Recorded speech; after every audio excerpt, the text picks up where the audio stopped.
Hi friends, welcome back to our channel. இன்றைக்கி நம்ம எந்த படத்தை பற்றி பார்க்க போகிறோம் அப்படின்னா, இந்த வாரம் வந்து ஒரு தமிழ் படமாக வந்து ரிலீஸ் ஆன கரை படத்தை பற்றி தான் நம்ம பார்க்க போகிறோம். இது இருக்கு நீங்கள் நம்ம சேனலுக்கு சப்ஸ்கிரைப் பண்ணாமல் இருந்தீங்கன்னா மறக்காமல் சப்ஸ்கிரைப் பண்ணி பெல் ஐக்கனை ப்ரெஸ் பண்ணிக்கோங்க. அப்போ நான் போடுற வீடியோஸ் வந்து உங்களுக்கு நோட்டிஃபிகேஷன் வரும். அண்ட் இந்த படம் வந்து தியேட்டர்ஸில் அவைலபிளாக இருக்குது. ஸோ இது வரைக்கும் நீங்கள் இன்னும் பார்க்கல அப்படின்னா பார்த்துட்டு எப்படி இருக்குது அப்படிங்கிற மறக்காமல் கமெண்ட்ஸ் சொல்லுங்கள். பார்த்துருந்தீங்கன்னா உங்களோட ஒப்பீனியன் என்ன அப்படிங்கிறது மறக்காமல் கமெண்ட்ஸ் சொல்லுங்கள். ஸோ வாங்க இப்போ இந்த படம் வந்து எப்படி இருக்குது அப்படிங்கிறத நம்ம பார்த்துலாம். அதுக்கு முன்னாடி இந்த படத்துக்கான கதை என்ன அப்படிங்கிறதையும் நம்ம லைட்டாக பார்த்துலாம். நம்மளுக்கு இந்த படத்துக்கான கதையை பொறுத்த வரைக்கும் ஹீரோவான தனுஷ் கரசாமி அப்படிங்கிற கதாபாத்திரத்தில் அவர் ப்ளே பண்ணியிருக்காரு. அண்ட் இந்த படம் வந்து நம்மளுக்கு ராமநாதபுரம் பேக்ட்ராப்பில் நடக்கிற மாதிரி தான் வந்து சித்தரிச்சிருக்காங்க. அண்ட் 1990s 91 காலகட்டத்தில் நடக்கிற மாதிரியும் இந்த கதைக்களத்தை நம்மளுக்கு அமைச்சிருக்காங்க. அண்ட் அந்த கட்டத்தில் வந்து கல்ஃப் வார்லாம் வந்து போய்கிட்டு இருக்கு. ஸோ அதை ஒட்டி தான் வந்து இந்த கதைக்களம் வந்து அமைச்சிருக்காங்க. ஸோ இப்படி இருக்கிறப்ப தான் வந்து ஹீரோவான தனுஷ் அவங்க ஃப்ரெண்ட்ஸ் எல்லாம் சேர்ந்து ஒரு வீட்டில் வந்து கொள்ளையடிக்கிறாங்க. அண்ட் கிட்டத்தட்ட 20-25 பவுன் நகையை வந்து கொள்ளையடிச்சிருக்காங்க அப்படிங்கிறது நம்மளுக்கு காமிக்கிறாங்க. அண்ட் எதிர்பாராத விதமாக தனுஷ் வந்து போலீஸுக்கிட்ட மாட்டிக்கிறாரு. அண்ட் அதே ஊர்லேயே வந்து சுராஜ் வந்து போலீஸாகவும் இருக்கார். அண்ட் கிட்டத்தட்ட ரிட்டையர் ஆகிற ஸ்டேஜ்லையும் இருக்கார். அண்ட் ரிட்டையர் ஆகிற ஸ்டேஜில் ஏதாவது ஒரு பெரிய கேஸை வந்து பிடிச்சோம் அப்படின்னா அந்த நல்ல பேரையோடய வந்து நம்ம ரிட்டையர் ஆகலாம் அப்படிங்கிற மாதிரி அவர் நினச்சிட்டு இருக்காரு. அண்ட் அப்போ தான் வந்து அவருக்கு இந்த கேஸ் வந்து மாட்டுது. சரி, ஓகே, இந்த கேஸை யூஸ் பண்ணி நம்ம எப்படியாவது வந்து இந்த கேஸை வந்து முடித்தோம் அப்படின்னா நம்மளும் வந்து பேர் கிடைக்கும். அண்ட் அது மட்டும் இல்லாமல் நம்மளும் வந்து நிம்மதியாக வந்து ரிட்டையர் ஆகலாம் அப்படிங்கிற மாதிரி அவர் நினச்சிட்டு இருக்காரு. ஸோ இப்படி இருக்கிறப்ப எதிர்பாராததும் வந்து தனுஷும் வந்து தப்பிச்சிடுறாரு. அண்ட் தனுஷும் ஹீரோயினான செல்லியும் வந்து லவ் பண்ணி கல்யாணமும் பண்ணிக்கிறாங்க. அண்ட் அவங்க வந்து இப்போ ஆந்திராவில் நார்மலான ஒரு லைஃப் வந்து வாழ்ந்துட்டுருக்காங்க. அதாவது ஹோட்டலில் வந்து வேலை செஞ்சுட்ருக்காங்க அப்படிங்கிறத நம்மளுக்கு காமிக்கிறாங்க. ஸோ இந்த லைஃப் வந்து அவங்க தனுஷுக்கு வந்து ஒரு விதமான வெறுப்பை வந்து ஏற்படுத்துது. சரி, நம்ம எவ்வளோ நாள் தான் இப்படி இருக்கிறது, நம்மளும் வந்து முன்னேற வேணாமா அப்படிங்கிற மாதிரி அவர் யோசிக்கிறாரு. அப்போ தான் வந்து தனக்கு ராமநாதபுரத்தில் இருக்கிற அந்த நிலத்தை வந்து ஞாபகம் வருது. சரி, அந்த நிலத்தை விற்று நம்ம எப்படியாவது வந்து ஒரு தொழில் வந்து ஆரம்பிக்கலாம் அப்படிங்கிற மாதிரி அவர் வந்து நினைக்கிறாரு. சரி, ஓகே, அதுக்காக நம்ம ராமநாதபுரம் போகிறோம் அப்படிங்கிற மாதிரி இவரும் ஹீரோயினும் வந்து கிளம்புறாங்க. அண்ட் அங்கே ராமநாதபுரம் போகிறப்ப தான் வந்து அவர் வந்து திரும்பியும் வந்து அந்த திருட்டு தொழிலில் ஈடுபடுறதுக்கான ஒரு சூழ்நிலை வந்து உருவாகுது. ஸோ அதுக்கப்புறம் என்ன நடக்குது, அண்ட் இதுலேருந்து அவர் எப்படி தப்பிக்கிறாரு, அண்ட் எதுக்கு அந்த திருட்டு தொழிலை இவர் பண்ணணும். ஸோ அண்ட் அது மட்டும் இல்லாமல் இதுக்கு முன்னாடி நடந்த அந்த திருட்டு தொழிலுக்கும் இவருக்கும் என்ன சம்மந்தம், அண்ட் சுராஜ் வந்து இவரை தேடிட்டே இருக்காரு. ஸோ இவர் வந்து சுராஜ்கிட்ட மாட்டினாரா இல்லையா, எப்படி வந்து ஹீரோவான தனுஷ் வந்து தப்பிக்கிறாரு. அண்ட் அது மட்டும் இல்லாமல் அந்த நிலத்தை வந்து இவர் வந்து விற்றாரா இல்லையா, விற்றுட்டு இவர் என்ன பண்ணுறாரு, ஸோ கடைசியில் யாருக்கு என்ன ஆச்சு அப்படிங்கிற மாதிரி தான் நம்மளுக்கு மீதி படமாக வந்து கொடுத்துருக்காங்க.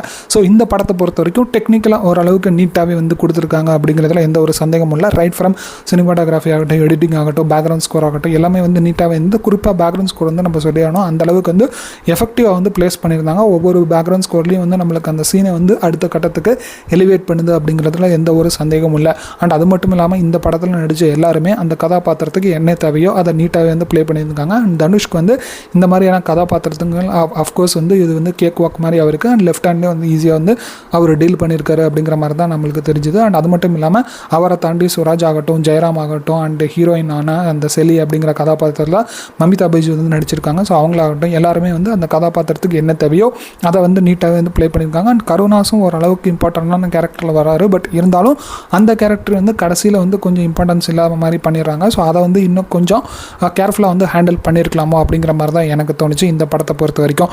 அண்ட் இந்த படத்தோட பிரச்சனையே வந்து எனக்கு ஸ்க்ரீன் ப்ளே மாதிரி தான் எனக்கு தெரிஞ்சுது. ஏன்னா இந்த படத்தில் வந்து ஹீரோ பண்ணுற எல்லா விஷயங்களும் வந்து க்ளோரிஃபை பண்ணுற மாதிரி தான் எனக்கு தெரிஞ்சுது. ஸோ அதை வந்து கொஞ்சம் வந்து கவனம் செலுத்திருந்தாங்க அப்படின்னா மேபி இந்த படம் வந்து ஒரு நீட்டான ஒரு மூவியாக வந்து நம்மளுக்கு பார்க்கறதுக்கான வாய்ப்புகள் அமைஞ்சிருக்கும் அப்படிங்கிற மாதிரி தான் எனக்கு தோணுச்சு. ஏன்னா இந்த படம் வந்து எப்படி இருந்திருக்கணும் அப்படின்னா, சுராஜ் வந்து தனுஷ் வந்து எப்படி பிடிக்க போகிறாரு, ஸோ தனுஷ் வந்து எப்படி தப்பிக்க போகிறாரு அப்படிங்கிற மாதிரியான ஒரு ஆங்கிளில் வந்து போயிருக்கணும். பட் அதை விட்டுட்டு ஸோ தனுஷ் வந்து கிட்டத்தட்ட அந்த செகண்ட் ஹாஃப்லாம் வந்து ஹீரோயிசமான விஷயங்கள்லாம் வந்து பண்ணுறாரு. ஸோ அதனாலே வந்து சரி எப்படி இருந்தாலும் வந்து சுராஜ் வந்து தனுஷ் வந்து பிடிக்க மாட்டார். ஸோ கடைசியில் வந்து ஏதாவது சொல்லி வந்து சமாளிச்சிருவாங்க அப்படிங்கிற மாதிரி நம்மளுக்கே வந்து தோணும். ஸோ அதே மாதிரி தான் வந்து அந்த எண்டிங்கும் வச்சுருந்தாங்க.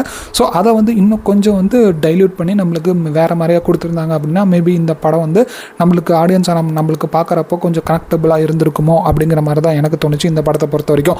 அண்ட் அது மட்டும் இல்லாமல் ஹீரோவான தனுஷ் வந்து இந்த படத்தில் தனக்கு திருட்டு தொழிலை தவிர வேறு எதுவுமே தெரியாது அப்படிங்கிற மாதிரிலாம் சொல்கிறாரு. ஸோ அதுக்கான பேக்ட்ராப் என்ன, ஸோ அவர் ஏன் வந்து இப்படிலாம் வந்து பண்ணுறாரு அப்படிங்கிறதுக்கான எந்த ஒரு சாலிடான ஒரு ரீசனும் சொன்ன மாதிரி எனக்கு தெரியல. மேபி உங்களுக்கு தெரிஞ்சால் கமெண்ட்ஸை சொல்லுங்கள். அண்ட் அது மட்டும் இல்லாமல் இவரோட அப்பாவான கே.எஸ். ரவிக்குமார் வந்து கிட்டத்தட்ட எல்லாருமே வந்து மதிக்கும்படியான ஒரு ஆளாக தான் இருக்கார். ஸோ இப்படி இருக்கிறப்ப அவரோட பையன் வந்து எப்படி இந்த மாதிரி ஒரு திருட்டு தொழிலெல்லாம் வந்து இன்வால்வ் ஆனார், ஸோ அவருக்கு ஏன் வந்து இதெல்லாம் வந்து செட் ஆகுது, ஸோ கடைசியில் வந்து அவர் என்ன ஆனார் அப்படிங்கிறதெல்லாம் வந்து நம்மளுக்கு இன்னும் கொஞ்சம் வந்து அட்லீஸ்ட் ஒரு 2-3 சீன்ஸில் சொல்லியிருந்தாங்க அப்படின்னா மேபி அந்த கரை அப்படிங்கிற கேரக்டருக்கு வந்து கொஞ்சம் ஜஸ்டிஃபைபிளாக ட்ராவல் பண்ண மாதிரி இருந்திருக்கும். ஸோ அதை வந்து கொஞ்சம் கோட்டை விட்டுட்டாங்களோ அப்படிங்கிற மாதிரி தான் எனக்கு தெரிஞ்சது. அண்ட் கிட்டத்தட்ட எண்டிங்லாம் வந்து ஓவர் த சினிமாட்டிக்காக தான் வந்து நம்மளுக்கு தெரிஞ்சது. ஸோ எந்த ஒரு லாஜிக்குமே இல்லாமல் இருந்த மாதிரி தான் தெரிஞ்சுது.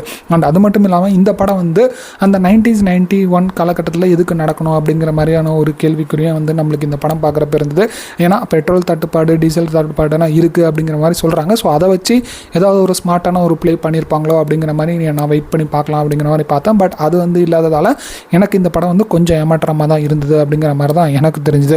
சரி, ஓவராலாக இந்த படம் வந்து பார்க்கலாமா வேணாமா அப்படிங்கிற மாதிரி கேட்டிங்கன்னா எனக்கு இந்த படத்தை வந்து மஸ்ட் வாட்ச் அப்படிங்கிற மாதிரி ரெக்கமெண்ட் பண்ண முடியல. பட் ஸ்டில் உங்களுக்கு நீங்கள் தனுஷ் ஃபேனாக இருந்தீங்க அப்படின்னா கண்டிப்பாக இந்த படத்தை வந்து ஒரு தடவை தேட்டரில் பார்க்கலாம் அப்படிங்கிற மாதிரி தான் நான் சொல்லுவேன். அது மட்டும் இல்லாமல் இந்த படம் வந்து ஒரு ஸ்லோ பர்ன் ஹைஸ்ட் த்ரில்லர் அப்படிங்கிற மாதிரி தான் நான் சொல்லிக்க விரும்புகிறேன். ஏன்னா நீங்கள் வந்து ஒரு மாசான ஹீரோய்க்கு மூமெண்ட்ஸ்லாம் இருக்கும் அப்படிங்கிற மாதிரி நினச்சி போனீங்க அப்படின்னா கண்டிப்பாக இந்த படம் வந்து உங்களுக்கு ஏமாற்றத்தை தான் தரும் அப்படிங்கிறதையும் நான் சொல்லிக்க விரும்புகிறேன். அண்ட் அது மட்டும் இல்லாமல் இந்த படத்தில் வந்து கிட்டத்தட்ட நம்மளுக்கு ரொம்ப ஸ்லோவாக கொண்டு போனதால் இந்த படத்தில் சரி ஒரு கட்டத்துக்கு மேலே என்னடா சொல்ல வராங்க அப்படிங்கிற மாதிரி தான் எனக்கு தெரிஞ்சுது.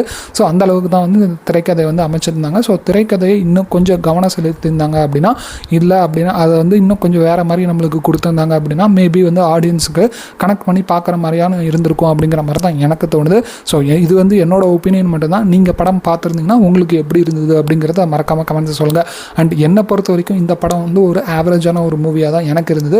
நீங்கள் பார்த்துருந்தீங்க அப்படின்னா உங்களுக்கு எப்படி இருந்தது அப்படிங்கிறதையும் மறக்காமல் கமெண்ட்ஸ் சொல்லுங்கள். அவ்வளோதான் ஃப்ரெண்ட்ஸ், இந்த வீடியோ பிடிச்சிருந்தேன்னா லைக் பண்ணி ஷேர் பண்ணி கமெண்ட் பண்ணுங்கள். மறக்காமல் நம்ம சேனலுக்கு சப்ஸ்கிரைப் பண்ணாமல் இருந்தீங்கன்னா சப்ஸ்கிரைப் பண்ணி பெல் ஐக்கனை ப்ரெஸ் பண்ணி வச்சுக்கோங்க. அப்போ நான் போடுற வீடியோஸ் வந்து உங்களுக்கு நோட்டிஃபிகேஷனாக வரும். தேங்க்யூ ஃப்ரெண்ட்ஸ், தேங்க்ஸ் ஃபார் வாட்சிங் திஸ் வீடியோ. பாய்.